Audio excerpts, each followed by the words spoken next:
Since its establishment in 1970, the World Series of Poker has consistently drawn in a multitude of fascinating personalities and witnessed numerous remarkable moments and amazing stories.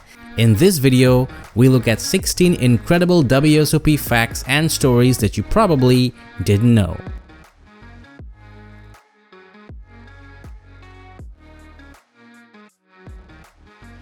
Number 1. In the 1975 WSOP main event, Bob Hooks, who held the position of poker room manager at Binion's during the early 1970s, came in second place to Brian Sailor Roberts.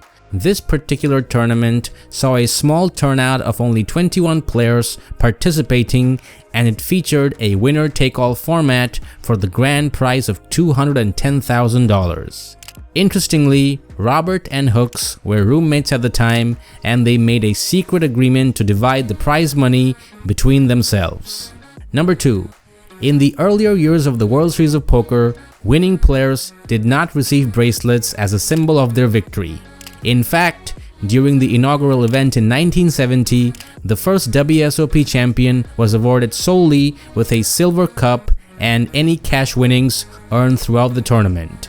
In 1976, the WSOP started the tradition of issuing bracelets to the event winners. Due to early criticism that bracelets were too feminine and that no male winners wore them, the WSOP replaced the bracelets with golden wristwatches in 1982. However, the wristwatches were unpopular, and as a result, the bracelets were brought back in 1983. Number 3. Doyle Brunson could have joined Johnny Moss and Stu Unger as the only players to win the main event title 3 times. In 1972, with only 3 players left in the main event, it seemed highly likely that Doyle Brunson would emerge as a victor and take home the then huge $80,000. The other 2 contenders were Amarillo Slim and Puggy Pearson. However, when Jack Binion expressed his desire to film the final moments of the event with a TV crew, both Brunson and Pearson stated that they did not want to win the event. Brunson was not only afraid of not being let in on future lucrative cash games if he were to be pronounced as the world champion of poker, but also of a tax audit. The players struck a deal whereupon Puggy Pearson and Brunson would let Slim win the tournament, but in return, they would take the cash value of their current chip stacks from Slim's prize. Binion allowed him to withdraw from the tournament and cash his chips, while the reason for Brunson's departure was reported to be a stomach ache.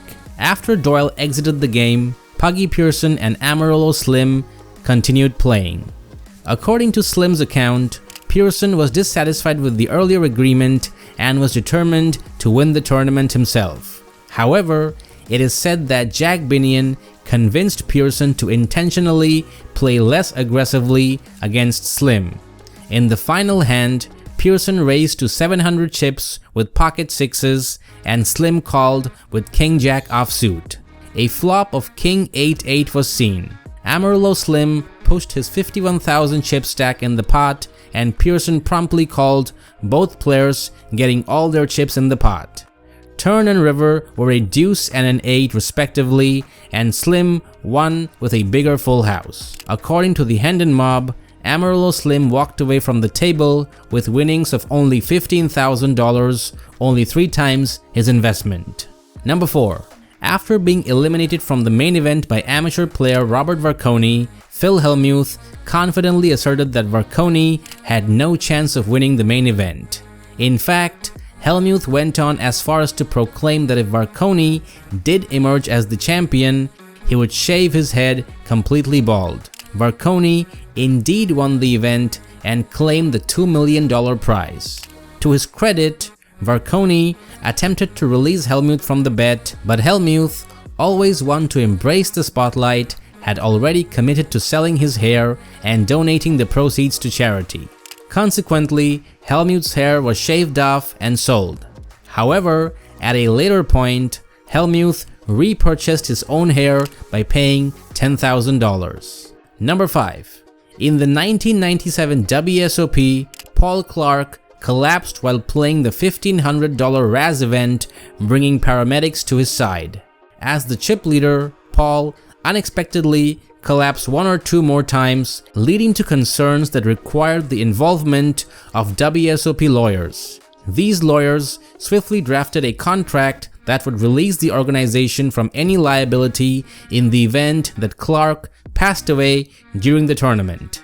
Clark willingly signed the agreement, after which he was permitted to continue participating in the game. It was later revealed that Clark had endured a staggering total of 14 strokes, some of which occurred during the final table. His friend noted that Clark's body had become partially numb, yet he managed to stumble his way to a 4th place finish without any recollection of how he had reached that point.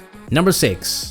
While Barbara Enright is widely recognized as the first woman to win an open event WSOP bracelet in 1996, there is an intriguing twist to this historical narrative. In reality, Vera Richmond holds the distinction of being the true pioneer, having secured a bracelet in the Ace to 5 draw $1,000 event during the 1982 WSOP. However, due to the prevailing attitudes of the predominantly male poker community at the time, Richmond's achievement was not officially acknowledged and her name did not appear in the WSOP history books. Number 7. Stu Unger, despite being considered a highly unlikely contender with odds of 100 to 1, emerged victorious in the 1980 WSOP. He continued his winning streak by clinching his second consecutive WSOP main event title in 1981. Interestingly, Jay Hemovitz was the sole player to join Unger in both of those final tables. In 1980, Hemovitz secured the 3rd position, while in 1981 he finished 6th. Another notable occurrence took place in 1997 when Unger triumphed once again to claim his 3rd title. Coincidentally, Hemovitz's performance that year landed him in the 13th place. Number 8. The concept of the November 9 originated in 2008 with the intention of adding a reality show element to the World Series of Poker. The concept of the November 9 was conceived by Ty Stewart, the executive director of the WSOP. He believed that it would generate more excitement among the poker community by shifting the focus from knowing the winner in advance to speculating about who would emerge victorious. The intention was to use this break to create 9 emerging poker personalities who could engage in interviews and public appearances over the span of 4 months. Additionally, it provided an opportunity for players to secure sponsorship agreements with both poker-related and non-poker-related companies during that period. The alteration was initially met with mixed reviews, as some felt that the November 9 would jeopardize the integrity of the game. Others, however, thought that the delay could increase the interest in the game. However, the immense pressure to make the inaugural November 9 was so intense that some players admitted that they did not play optimally due to stress. In 2017, Poker Central made an announcement regarding a television and digital media rights agreement with the WSOP and ESPN. As a result, the final table was reintegrated into the later stages of the tournament and the November 9 was ended. Number 9.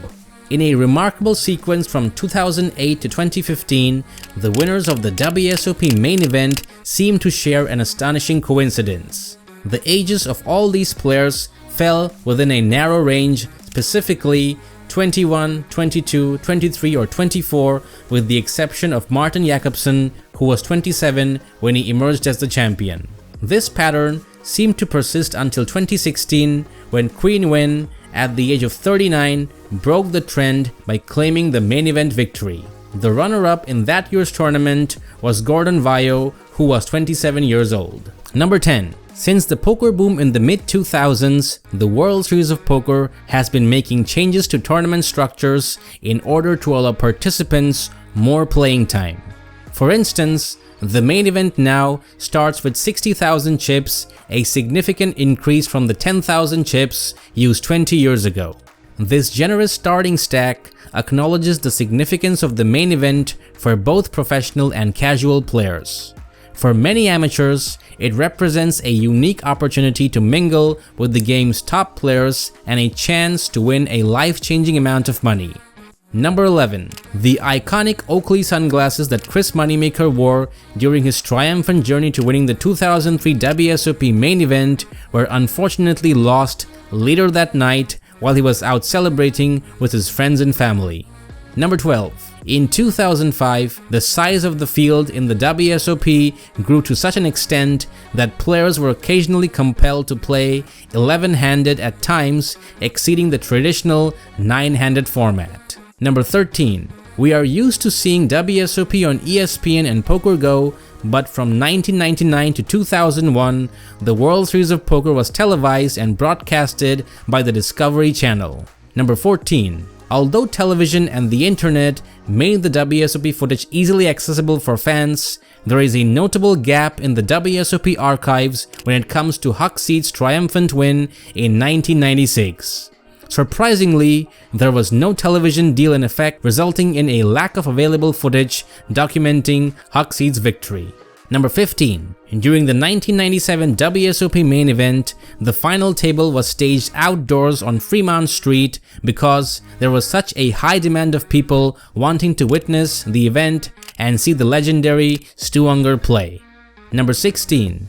Since its inception in 1970, the WSOP has distributed an impressive sum of over $3.8 billion in prize money and more than 1,700 bracelets, and has seen participation of more than 1.7 million players, highlighting the immense popularity and enduring legacy of the tournament and makes it one of the richest sports events in the world.